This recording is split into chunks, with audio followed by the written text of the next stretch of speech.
because Canada and the United States, that would really be something.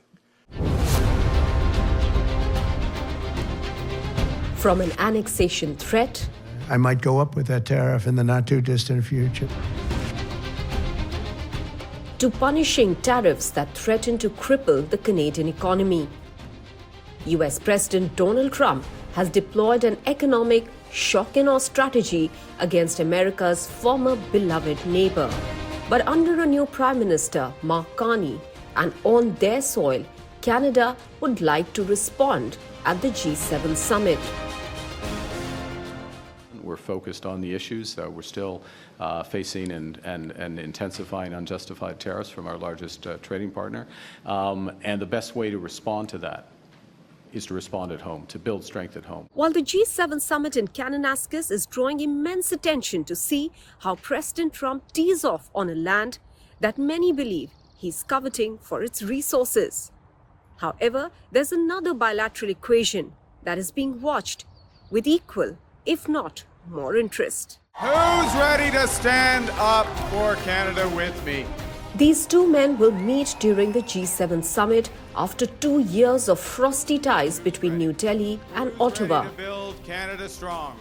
Prime Minister Carney extended an invitation to India a week ahead of the G7 summit in Canada. Prime Minister Modi accepted the invite, and what followed was Carney defending his decision in the face of mounting scrutiny from both domestic critics and international observers. Fifth largest economy in the world, effectively the most populous country in the world, central to a number of those supply chains, at the heart of a number of those supply chains, so it makes sense. India's global economic stature is not the only reason why it will be at G7. For host Canada, mending ties with India is critical right now. Facing betrayal from the United States, Canada is looking to diversify its trade relationships.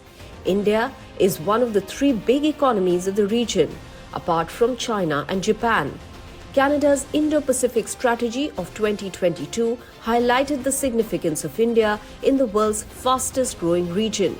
Indo-Pacific accounts for more than 1/3 of the global economic activity and is projected to represent half of the world's GDP by 2040.